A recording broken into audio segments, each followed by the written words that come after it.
Bonjour, bonjour et bienvenue sur le plateau de Bâti Journal TV. Nous sommes à Paris, nous sommes au Grand Palais, Forum Bois Construction 2025 et avec mes deux invités, nous allons parler de la féminisation des métiers du bois. Pour en parler avec moi, Sarah Laroussi. Sarah, bonjour. Bonjour Stéphane. Sarah, vous êtes directrice générale du CNDB. Le CNDB en deux mots? Le Comité national pour le développement du bois, donc centre d'information et de promotion du bois, de la forêt auprès des maîtres d'œuvre et maîtres d'ouvrage. À côté de vous, Nicolas Jobin. Nicolas, bonjour. Bonjour. Nicolas, vous êtes responsable de la communication des coopératives forestières, c'est ça? C'est ça exactement. C'est l'UCFF. UCFF, Union de la coopération forestière française. Qu'est-ce que l'UCFF? Vous êtes une petite carte de visite rapidement. C'est la fédération des coopératives forestières. Donc, et les coopératives forestières, ce sont les gestionnaires des forêts privées, à l'instar de l'Office national des forêts pour les forêts publiques. Alors on va parler avec vous deux de la féminisation des métiers. On va plutôt être sur les métiers opérationnels, on est d'accord? On est d'accord. Faites-nous une petite carte de visite. Enfin, une petite carte de visite, un petit état des lieux de la féminisation des métiers dans le secteur du bois. Alors, je vais vous parler principalement, moi, des métiers forestiers plutôt. Mais on Oui, a oui, une forestier, visibilité ouais. effectivement sur l'ensemble de la filière avec les observatoires, notamment des métiers. C'est une filière en fait qui regroupe déjà plus de 400 000 emplois, donc 417 000 dans les derniers chiffres recensés. Et c'est une filière qui reste majoritairement masculine, de l'ordre de 81% d'hommes pour 19% de femmes. En revanche, au-delà de ces chiffres qui sont assez simples à comprendre, à avoir, ça n'évolue pas forcément énormément en termes de proportion. Mais ce que l'on constate, ce que l'on observe, c'est qu'il y a par contre une évolution plutôt dans la pratique des métiers et dans l'évolution des missions qui sont pratiquées par les femmes et les hommes. D'accord. Donc la proportion reste à peu près la même, C'est ça. mais les métiers sont différents. Enfin, les femmes s'approprient des métiers qui auparavant, excusez-moi, j'ai du mal ce matin, Je vous en prie. auxquels qu'elles ne s'appropriaient pas auparavant. C'est un peu ça. Alors, même si ce sont les mêmes métiers, hein, on n'a pas de nouveaux métiers principalement dans le secteur forestier, mais je donne l'exemple par exemple d'une technicienne forestière qui pouvait faire la même formation qu'un homme il y a peut-être 30 ans de cela, un BTS gestion forestière, on va dire. Avec cette même formation, elle allait faire peut-être 3 mois, 6 mois de terrain, puis allait être plutôt cantonnée à des missions d'ordre administratif dans les bureaux, alors qu'un homme pouvait lui effectivement continuer son travail sur le terrain. Aujourd'hui, c'est tout à fait différent. Une forestière, c'est un forestier. Voilà. Donc elle reste sur le terrain. Sur le terrain, elle encadre des femmes, des hommes. Voilà, il n'y a pas de différenciation de la part du genre en forêt. Quand vous êtes une femme ou quand vous êtes un homme, vous êtes avant tout forestier. C'est ce qui compte le plus, Mais il y a 80% d'hommes malgré tout. et 20% de femmes. C'est cela. Et dans le secteur de l'exploitation, on va dire de la sylviculture et de l'exploitation forestière, donc ce qui nous concerne en forêt, effectivement, on est dans cette proportion 80-20. Dans les coopératives, c'est un petit peu plus féminisé. On est à 25% de femmes, un quart de femmes dans les coopératives forestières. Mais c'est vrai qu'effectivement, avant de recruter effectivement des profils, qu'ils soient féminins ou masculins, la première chose, c'est aussi d'informer, de sensibiliser et de former, tout simplement. Donc, d'avoir dans les centres de formation aussi bien des femmes que des hommes. Sarah, on va rappeler quelques évidences. Oui. Rappelez-moi les évidences par rapport à la féminisation des métiers. Alors, tout d'abord, il y a pas mal d'études qui sont menées, de guides pratiques qui sont réalisés, entre autres par des directions départementales aujourd'hui qui œuvrent activement sur le secteur de l'industrie. Et les chiffres qu'évoquait Nicolas pour la filière forêt-bois sont largement partagés d'un point de vue industriel au sens très très large, toutes filières confondues. Donc c'est vrai qu'aujourd'hui, dans l'univers de la construction, si on parle de la seconde transformation, on est aussi aux alentours des 20% de femmes contre 80% d'hommes. Et comment on accompagne un petit peu du coup la valorisation de ces métiers auprès des femmes? En fait, ça passe par plusieurs points. Alors tout d'abord, ça passe par la communication, on l'a dit, donc valoriser par des portraits, par des testimoniaux, des retours d'expérience, des femmes en fait qui œuvrent au quotidien dans la forêt, dans les entreprises et qui viennent en parler. Donc c'est vrai que c'est toujours mieux une personne qui vit. Oui, c'est la vraie vie. Exactement, exactement. Donc, et ça se fait beaucoup et ça fonctionne. Il y a des grandes campagnes de communication qui sont menées depuis des années, mais depuis quelques années, il y a aussi l'envie, la volonté de rajeunir, de dynamiser un petit peu les leviers de communication. Et ça, je vais laisser Nicolas en parler parce qu'il est porteur, entre autres, d'une très belle campagne.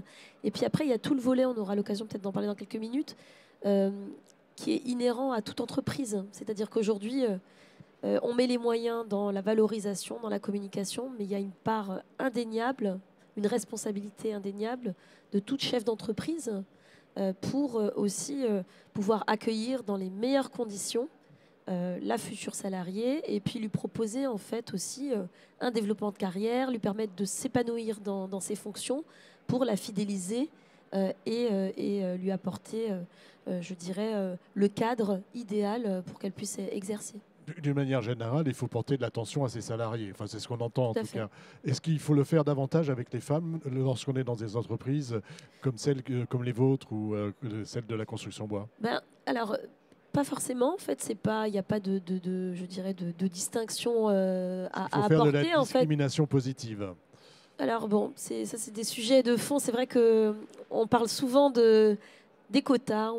Donc, ils ont le mérite de pouvoir permettre à pas mal de femmes d'accéder à certaines fonctions. Donc, à partir du moment où ça fonctionne, voilà, c'est toujours dommageable d'en arriver là. Après, je pense que ça peut être aussi des petites actions au quotidien. Vous savez, dans le cadre de mes fonctions, j'ai pu visiter pas mal d'entreprises. Et c'est vrai que dans des trucs mais très pratico-pratiques, hein, euh, euh, des équipements en fait qui soient mis à disposition, Les vestiaires, les ou les toilettes. vestiaires, les toilettes, exactement. En fait, des choses courantes, utilitaires. Vous faites une journée porte ouverte. Votre objectif, c'est d'attirer des talents, hommes ou femmes. Bah, il faut penser aux deux, quoi. Et forcément, pouvoir proposer des équipements qui s'adaptent aux deux. Vous savez, en fait, j'ai souvent cette image en tête de la salle de sport où tu vois une salle de sport avec des mecs en train de pousser des machines, de faire de la muscu. Exactement, comme toi, Stéphane. Et donc, en fait, s'il n'y a que des mecs, ben, en tant que nana, tu n'as pas forcément envie d'y aller, quoi. Donc, c'est aussi ça, c'est valoriser les femmes qui exercent et puis offrir un Et puis, cadre leur offrir un soit cadre accueillant. qui soit accueillant. Sur ces questions, Je voulais rebondir sur la question des quotas. C'est une question de fond en fait, mais si on prend l'exemple du secteur agricole, nous on travaille beaucoup avec les coopératives agricoles, avec les agri-communicants d'une manière générale. On s'inspire de leurs travaux. C'est ce qui nous a inspiré notamment à se pencher sur ce sujet de la féminisation des métiers. voilà, puis on quelques années. parlera de votre campagne. Hein, Oui, bien voilà. sûr, avec plaisir. Le sujet des quotas, c'est un sujet qui a été fondamental dans l'agriculture, mais ça ne peut pas forcément s'appliquer aux entreprises de la filière forêt-bois. Ça peut s'appliquer pour des fonctions d'administrateur, par exemple. Lorsque vous êtes dans une entreprise et que vous avez un conseil d'administration, oui, vous pouvez mettre en place des quotas, tout comme on l'a fait en politique, etc. Mais si vous le faites sur du salarié, ça ne marche pas. Ça marche pas. Ça C'est fonctionne impossible, parce que vous n'avez pas la ressource nécessaire. Nous avons tous des problèmes de recrutement dans nos entreprises, dans nos industries. Déjà, de trouver de la main-d'œuvre, ça, c'est un vrai problème. Et ensuite, Avant même la qu'elle question des soit quotas pourra féminine ou se poser. masculine, c'est d'abord un problème de trouver Absolument, de la main-d'œuvre. c'est ça. Mais sur les administrations, effectivement, on peut se poser la question. Quelque chose à ajouter sur cette Oui, question? en fait, c'est aussi la volonté, je pense, hein, de partager aussi les parcours. Ça, c'est hyper important. C'est-à-dire que dans une même entreprise, vous pouvez être amené, et c'est très courant dans la filière forêt-bois, à exercer plusieurs fonctions, ou dans une même filière, dans plusieurs entreprises, de l'amont à l'aval. On a plusieurs profils en fait, de personnes qui ont exercé dans différents secteurs, dans une même filière, et qui ont, au bout je dirais, de ce parcours professionnel, ont du coup une compétence, une expertise globale, totale, qui est reconnue. Donc ça aussi, c'est important de pouvoir dire, au sein d'une entreprise, je peux du coup avoir intégré l'entreprise à une fonction précise et avoir évolué par l'ascension du coup sociale, exercer un poste de direction alors que c'était pas du tout celui auquel j'ai du coup accédé en arrivant dans l'entreprise, mais aussi dans différentes entreprises. Mhm. D'accord. Il faut un ascenseur social, y compris pour les femmes. Enfin, finalement, le problème, il est le même pour tout le monde. Oui, et puis je pense que c'est pour ça que souvent, en fait, dans les actions qu'on mène et dans les prises de parole qu'on a, c'est pas forcément le sujet de la femme, il est hyper important. Il nous porte, je pense, tous les deux. C'est important. Donc, du coup, on se donne le temps d'en parler et de diffuser les bons messages, mais c'est l'attractivité des métiers dont il est ici question. Et tout ce qu'on se dit pour les femmes aujourd'hui, ça concerne également les jeunes, ça concerne également ces nouvelles générations qui n'ont pas les mêmes codes et qu'on ne va pas pouvoir attirer, qu'on ne va pas pouvoir Si on ne comprend pas les fidéliser. codes. Bah exactement, sur les mêmes modèles. On a tous connu des modèles de management, d'accompagnement professionnel qui ont fonctionné avec nous, qui fonctionnent avec certains profils, avec certaines générations. Mais aujourd'hui, en fait, les nouvelles générations, elles s'en attendent d'autres choses. Et c'est là où, en fait, il faut être à l'écoute, comprendre et s'adapter. Et ça peut se faire très facilement parce que aujourd'hui, on est porteur de pas mal de choses. Et peut-être que Nicolas va en dire quelques mots dans quelques secondes. Mais la filière forêt-bois, elle a un enjeu crucial dans le développement durable, dans la décarbonation, dans le fait d'accompagner la planète et l'environnement ça dans peut ces attirer, plus grands ça bouleversements. peut aider à féminiser ça. Bah, je pense que... Allez-y Nicolas, Ouais, puis après vous nous parlez de la effectivement. campagne. Oui, alors en fait, moi je pense que la féminisation des métiers, ça passera par plusieurs étapes. On ne peut pas d'un claquement de doigts comme ça changer. Ça passe pas comme ça. Ça passe pas comme ça. C'est aussi une évolution sociétale. Donc la filière forêt-bois n'est pas exemple de tout le reste des industries, des entreprises, de la société. On évolue avec la société. Mais je pense que la première des étapes déjà, c'est de casser ces fameuses idées reçues sur les métiers catégorisés comme des métiers d'hommes. Je pense qu'on a montré avec le développement des innovations, avec le développement, alors je parle du secteur forestier, de la mécanisation, de plein de sujets, du carbone, etc., qu'il y a des métiers pour tout le monde, des fonctions pour tout le monde, de l'encadrement pour tout le monde, de la direction pour tout le monde. Mais une fois qu'on a cassé ces idées reçues, alors ça passe par des portraits, ça passe par des témoignages, Oui, des campagnes de des campagnes de communication. communication et de sensibilisation, bien sûr. Mais une fois qu'on a passé cette étape un peu des idées reçues qu'on essaie de casser et de lever, je pense malgré tout qu'il y a quand même aussi une adaptation à avoir dans les entreprises, comme toute entreprise, sur le parcours plus des femmes, avec des parcours de vie qui peuvent effectivement être différents de parcours de vie d'hommes. Et ça, c'est des choses qui sont à prendre en compte, mais d'un point de vue sociétal, c'est pas d'un point de vue forêt-bois. Donc, c'est libre après à chaque entreprise d'évoluer au même titre que la société. Mais cassons déjà les idées reçues, commençons par là, et effectivement, après, ça se mettra en marche. Ça commence par là. Sur la campagne de communication donc, que vous allez lancer, vous cassez les idées reçues. Alors, oui, on a plusieurs campagnes de communication, à vrai dire. Expliquez-nous un peu ce que vous mettez en place.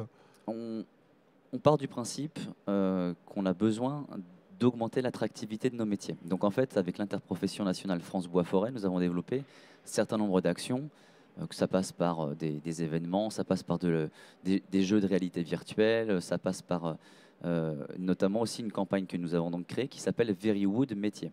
Donc Verywood Métier, ça fait 2 ans et demi que ça existe. On a mis en place avec donc, la Fédération nationale du bois, les coopératives forestières et les entrepreneurs de travaux forestiers, cette campagne initiale en essayant de sensibiliser les jeunes. Alors les jeunes, c'est les très jeunes aussi, et puis les personnes en reconversion professionnelle, puisque après la Covid, il y a eu le grand départ où vous avez eu beaucoup tout le monde voulait aller travailler à la campagne et en forêt. Et trouver du sens dans ce qu'il faisait. Trouver du sens. Mais voilà. Ça a vite disparu parce qu'il y a une espèce de retour de bâton là. Il y a un retour de bâton, notamment après sur les questions de télétravail et de conditions de travail, mais sur ce principe de quête de sens, ça nous a donné un déclic aussi. C'est-à-dire que notre filière, elle a dans ses métiers la quête de sens en fer de lance en fait pour l'attractivité des métiers. Nos métiers donnent du sens à une carrière professionnelle, mais donnent du sens à une vie. Quand vous travaillez dans la filière forêt-bois, que vous soyez dans des métiers de support et de service, la communication, la R&D, etc., ou des métiers de terrain, en scierie, sur la seconde transfo, en ameublement, en construction, en forêt, vous donnez du sens à votre vie. Et ça, c'est quelque chose de fondamental auprès des jeunes, puisque après le salaire qui ne bougera jamais dans les critères de choix d'un emploi, ça, c'est sûr. Le deuxième critère qui arrive derrière pour les jeunes, c'est le bien-être au travail et l'intérêt des missions et de l'entreprise. Le sens qu'on donne à son travail. Le sens qu'on donne à son travail, l'intérêt qu'on a pour son travail. Et là, travail. nous, on peut répondre favorablement à leurs demandes. Il y a d'autres aussi. Alors, voilà. je me permets on va bientôt conclure. Donc oui, je sais. Alors, je me permets du coup de compléter ce que vient de dire Nicolas. Verywood Métier, c'est une très belle campagne digitale qui mérite d'être du coup rappeler et Sur partager TikTok. auprès du plus grand nombre. Sur TikTok. Il y a un site, J'y suis pas, hein, je suis désolé. il Mais y a un site internet également donc, soutenu par l'interprofession nationale France-Bois-Forêt, le Codifab, et du coup porté par Fibois Aura, qui s'appelle Métier Forêt-Bois, sur lequel on retrouve pas mal d'offres d'emploi également. Donc n'hésitez pas, auprès du plus grand nombre, de diffuser le site aussi pour pouvoir découvrir toute la l'idée, multitude c'est vraiment de métiers. plus on couvre le spectre. Je rigole avec TikTok, évidemment, je ne suis pas de cette génération-là. Exactement. Mais c'est important de travailler avec les outils des générations. Et le dernier point, avant de laisser peut-être le mot de la fin à Nicolas, on a connu les World Skills avec ces fabuleux championnats nationaux puis internationaux à Ça Lyon aussi, ça les peut 2 aider. dernières années. Et en fait, on a utilisé la valorisation et la médiatisation autour de ces championnats, autour des savoir-faire et des métiers pour faire connaître les femmes qui exercent aussi leurs fonctions en tant que charpentières, menuisières, et puis menuisières, et auprès de tous ces métiers du bâtiment aujourd'hui et du bois, à travers des petites vidéos qu'on a réalisées, qui sont disponibles sur la chaîne YouTube bois.com. Donc n'hésitez pas aussi à aller découvrir tout ça. Ça marche. Et sur TikTok aussi, dans ces vidéos? oui, alors sur TikTok, ce sont des codes différents. On l'a Ce sont dit. des codes différents, Ce qui est rigolo, ce que vous dites, nous c'est pareil. Enfin, on n'est pas sur. Moi, personnellement, je ne suis pas sur TikTok. Vous n'êtes pas de cette Je suis génération-là pas de non cette plus, génération. malgré votre jeune âge. Oui, c'est gentil de le préciser, mais ça me fait très plaisir. Mais ce qu'on s'est dit, c'est que nos campagnes de communication, il ne faut plus qu'elles soient descendantes. Il ne faut plus qu'on parle, qu'on donne une information, qu'on la distille et puis advienne que pourra. Il ne faut pas qu'on se parle entre nous. Il faut qu'on se mette au niveau des codes de communication et d'information de ces fameuses communautés de jeunes. Et donc TikTok, des fois, on publie des contenus qui ne nous parlent pas à nous. Bon, ça nous fait rigoler quand même, mais qui parlent à cette jeune génération. Et c'est ça qui compte. C'est pas que ça nous fasse plaisir. C'est pas Il pour faut vous aller faire chercher. plaisir. Non, voilà, c'est ça. Il ne faut pas nous faire plaisir. Il faut aller toucher notre cible, la cible des jeunes. Et sur TikTok, on a des contenus sérieux, on a des contenus de terrain, donc des forestiers, des gens dans les séries qui se filment en train de travailler, qui expliquent leur métier. Puis on a des contenus rigolos. Et ça fonctionne. Ça fonctionne. Ça fonctionne.